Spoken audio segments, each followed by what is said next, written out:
আসসালামু আলাইকুম, সবাই কেমন আছেন? আশা করি সবাই অনেক ভালো আছেন। তো চলে আসলাম আপনাদের মাঝে নতুন আরেকটা ভিডিও নিয়ে। তো আজকের ভিডিওতে আমি আপনাদেরকে ডিটেলে জানানোর চেষ্টা করব, যারা আমাকে বিভিন্ন ধরনের প্রশ্ন করেন আমার ভিডিও নিচে। আজকে ইনশাল্লাহ সম্পূর্ণ প্রশ্নের উত্তর আমি আপনাদেরকে আজকের ভিডিওতে দেওয়ার চেষ্টা করব।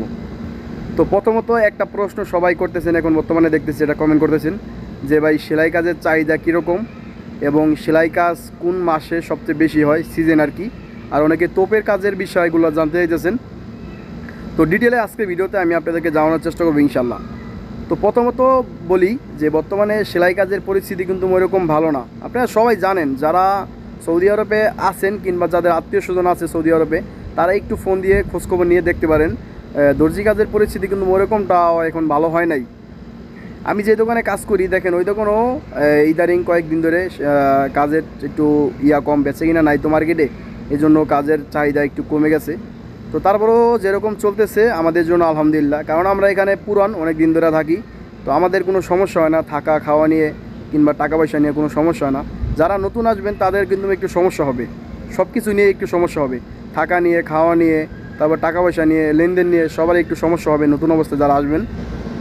আর যারা একটা প্রশ্ন বেশি করেন যে ভাই সিজন কোন সময় থাকে সেলাই লাইনে, ভাই এই সৌদি আরবে মূলত সিজন থাকে, দেখেন শীতে রোজার আগ দিয়া, যেরকম রোজার 1 মাস 1.5-2 মাস আগে সিজন চলে, 2-3 মাস সিজন পুরো ফুল কাজ চলে। ভাই সৌদি আরবে যদি মনে করেন যারা পুরনো কারিগর, যারা কাজ পারে, তারা যদি একটা সিজনের অপেক্ষা থাকে, তারা কিন্তু 12 মাস কাজ অনেকে পায় না।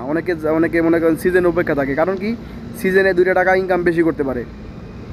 অনেকে দেখবেন সিজনে প্রতি মাসে মনে করেন 3-4 মাস যদি সিজন পায়, তো মনে করেন 4,000, 5,000, 6,000, 7,000 পর্যন্ত ইনকাম করে ভাই, এরকম মানুষ আছে। ভাই বিশ্বাস নাও হতে পারে আমার কথাগুলো, কিন্তু এইটাই বাস্তব। যারা সৌদি আরবে দর্জি কাজ করে তারা কিন্তু অনেক টাকা ইনকাম করে, কিন্তু কাজ থাকলে, ভাই কাজ না থাকলে আবার মনে করেন এই মাসের পর মাস বসে থাকা লাগে বাসায়। তো এইটাই বা মনে করেন বাস্তবতা। আর এগুলো যারা পুরান, হ্যাঁ কোনো সমস্যা হয় না বসে থাকতে, যারা নতুন তাদের কি সমস্যা হয়। আর আমরা তো মূলত ভাই মনে করেন একটা কাজের উপরে পড়ে আছি। সৌদি আরবে যত বছর ধরে আইছি, 3-4 বছর 5 বছরের কাছে গেছে, এক কাজের উপরেই আছি, এই দর্জি কাজের উপরেই আছি। আলহামদুলিল্লাহ যা ইনকাম করছি এখান থেকে অনেক টাকা ইনকাম করছি। তো যতদিনই বসে আছি বেকার ছিলাম, কিন্তু তারপরও এখন সহ্য হয়ে গেছে। আর এইখানে তো বেতন মনে করেন ওইভাবে মাসে মাসে দেয় না, আপনারা সবাই জানেন। এখানে মনে করেন 1-2 মাস, 3 মাস, 4 মাস যাওয়ার পর 1,000, 2,000, 3,000 টাকা দেয়, বেতন দেয় আর কি। তো এই বিষয়গুলো যারা সৌদি আরবে যারা নতুন কিংবা নতুন আসছে তারা বুঝবে না যে দর্জি কাজে কীভাবে বেতন দেয়, তারা কীভাবে চলে। ভাই অনেকে ব্যাটকমনও করে যে ভাই বেতন দেয় না, তাহলে কীভাবে কাজ করেন আপনারা। ভাই দেখেন আমাদের তারা খোরাকি দেয় প্রতি সপ্তাহে 200 রিয়াল করে, মাসে আপনার প্রায় 1,000 টাকা হয়, 800 টাকা হয়, অনেকে 100-200 বেশি নিলে 1,000-1,200 টাকা খোরাকি হয়ে যায়। তো এখান থেকে অনেক টাকা সেভ করে চলাফেরা করতে হয়, কারণ বিদেশে ভাই কারো কাছে 1 টাকা চাইলে কিন্তু কেউ দেয় না, আপন লোক ছাড়া, এটা সবাই জানে। তো আমাদের ওইভাবে চলতে হয়, সেভ করে চলতে হয়। তো তারপর আলহামদুলিল্লাহ আল্লাহর কাছে লাখ লাখ শুকর আদায় করি যে নবীজির দেশে সৌদি আরবে আছি, যেখানে কম টাকা ইনকাম করলেও আলহামদুলিল্লাহ অনেক ভালো আছি।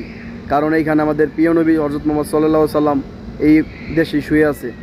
আমি প্রায় 5-6 বার মনে হয় গেছিলাম মক্কায়, যে উমরা করছি, আলহামদুলিল্লাহ অনেকটা ভালো লাগে। তো কারো কাছে সৌদি আরব ভালো লাগে, কারো কাছে সৌদি আরব খারাপ লাগে, তো এখন তো যার পার্সোনাল ব্যাপার। তো এই হলো বিস্তারিত ভিডিওতে, আশা করি আপনারা জানতে পারলেন। এবং অনেকে আমাকে অনেকে বলেন যে ভাই আমি বাংলাদেশ থেকে সৌদি আরব আসতে চাই, আমাকে একটা ভিসা দেন। দেখেন ভাই, আমি বলি যে আমি ভিসার কোনো কাজ করি না, কিংবা ভিসা বিক্রিও করি না, এগুলার কাছেও আমি যাই না। কারণ কি জানেন, বা একটা মানুষ যদি আনা হয়, তাহলে সে যদি ভালো কাজ পায় কিংবা ভালো থাকে, সে আমার জন্য দোয়া করবে। আর যদি মনে করেন সে একটু খারাপ হয়, একামা না পায়, কিংবা মনে করেন এই কাজকাম না থাকে, সে আমার বাপ মা তুলে গালাগালি করবে। তো এইটা আমি চাই না। আমি চাইলে ভিসা দিতে পারি, এখানে প্রচুর অনেক লোক আছে যারা দালাল ভিসা বেচে, তাদের সাথে সম্পর্ক ভালো আছে। তো এই জন্য আমি এইগুলো কাজ করি না, এইগুলোর কাছেও যাই না। কারণ আমি এখানে ভালো আছি, খারাপ আছি আলহামদুলিল্লাহ, কিন্তু অন্য একটা ভাইকে এনে দেওয়ার পর যদি সে একটা গালাগালি করে, এটা আমি সহ্য করে নিতে পারবো না। কারণ আমার বাবা মাকে গালাগালিকে করুক, ওইরকম কাজ আমি করি না, ওইরকম কাজ আমার বাবা মা শেখায় নাই। তো দালালি যারা করে তাদের সাথে আপনারা যোগাযোগ করে আসবেন। অনেকে সাপ্লাই মাধ্যমে এসে অনেক দিন অনেকে দেখবেন বসে থাকে। অনেকে যাদের আত্মীয় স্বজন বিদেশে না থাকে তাদের মনে করেন বিদেশে আসাটাই বৃথা, আমি মনে করি যেটা। তো আশা করি আপনারা বিস্তারিত বুঝতে পারলেন। তো ভিডিওটা এই পর্যন্তই, সবাই ভালো থাকবেন। আর ভিডিওটা যদি ভালো লাগে অবশ্যই ভিডিওটাকে লাইক করবেন, আর চ্যানেলে যদি নতুন হয়ে থাকেন তাহলে রিকোয়েস্ট থাকবে চ্যানেলকে সাবস্ক্রাইব করে দেবেন। তো ধন্যবাদ সবাইকে, সবাই ভিডিওটা শেষ পর্যন্ত দেখার জন্য।